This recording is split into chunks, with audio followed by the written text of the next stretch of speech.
grow out my hair.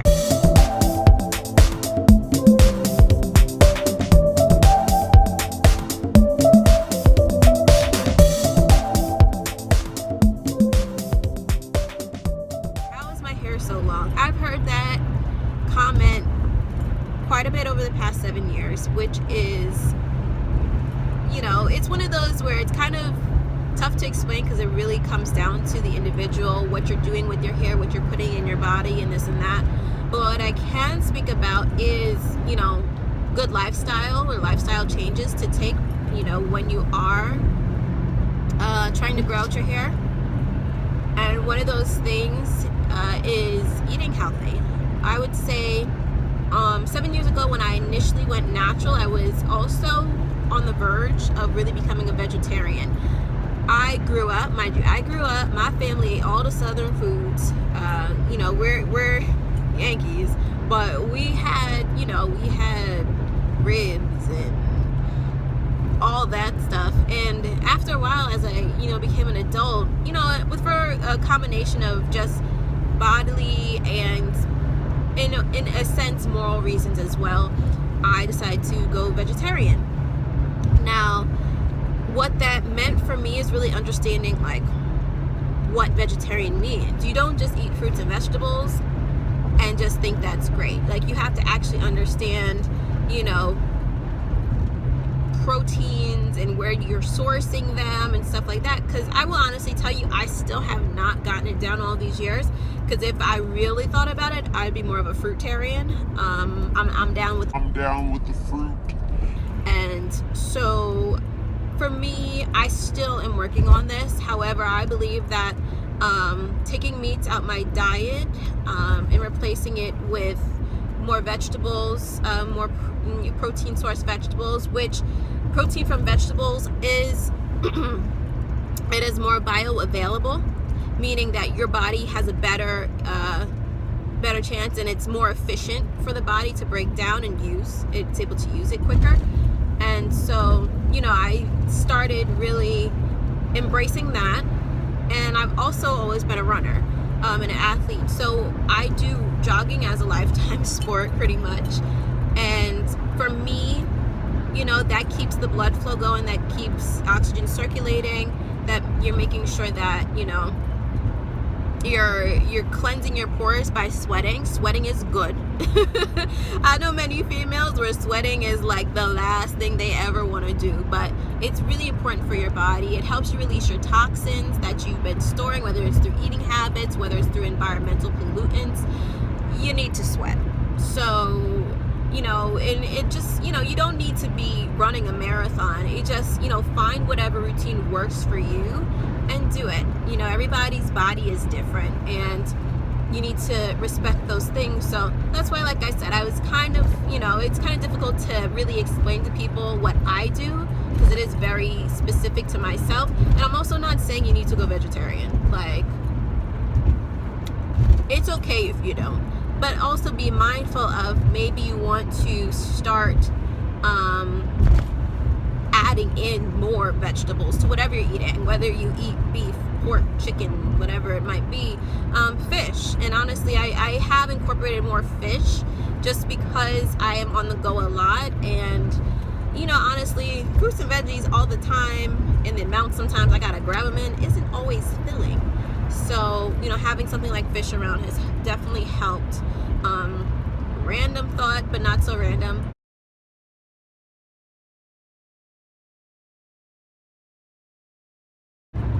Why do people not consider fish a meat? That's what I've always, you know, even as a little kid, I was just like,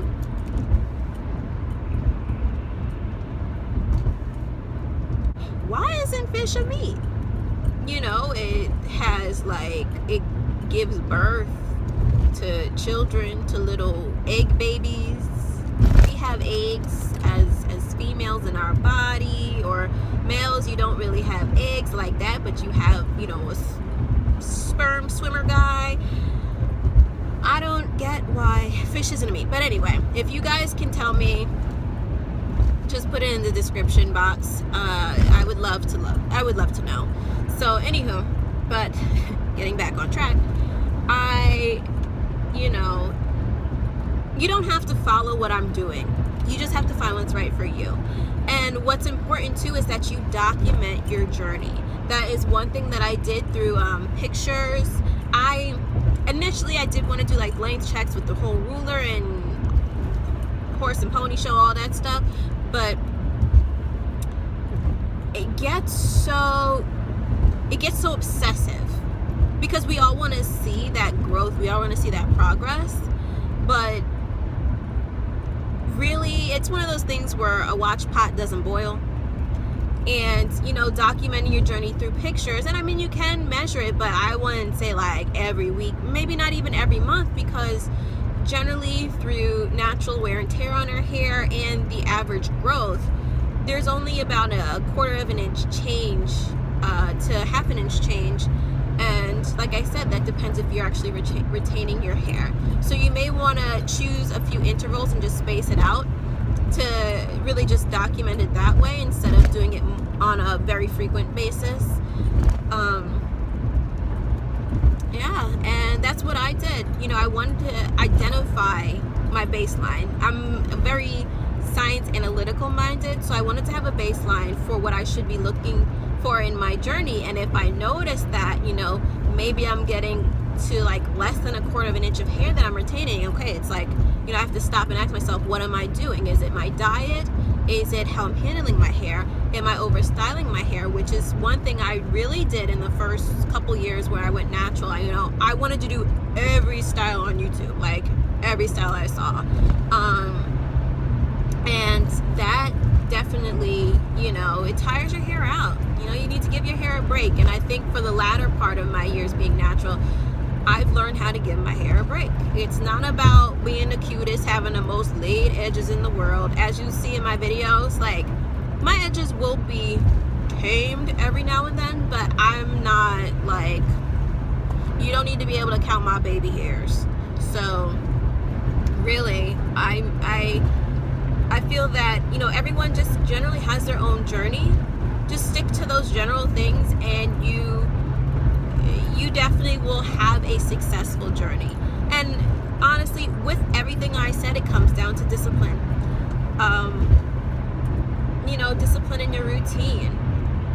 You know, are you using the same products? Are you able to best determine, okay, was it this product or this product that gave me this effect? But it's sticking with a product for a given amount of time. And what many people may fall into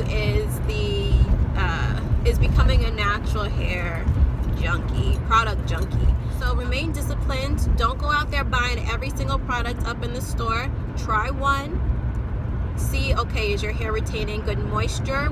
And you know, with you doing the best you can to control the variables that you can. You know, is your hair retaining length? How do your curls look? Do you see a change in your curl pattern? Because some of these products, and this kind of ties into also why I created Love of Being a Naturalist, some of these products geared toward naturals are not natural products. And, you know, I think there's kind of this maybe not subconscious, but there's kind of this automatic thing in our head where it's like we connect natural products to natural hair or natural hair to natural products, and that's not true. There's quite a few brands out there, and I won't name them, but check the ingredients. Check the ingredients when you shop next time. And there's quite a few brands that are marketed towards natural hair, but they have nothing nowhere near natural in it. Or they'll have, you know, they'll market something and they'll say, oh, well, this is a derivative of. So it doesn't technically occur in nature. So depends on how hard you're willing to go.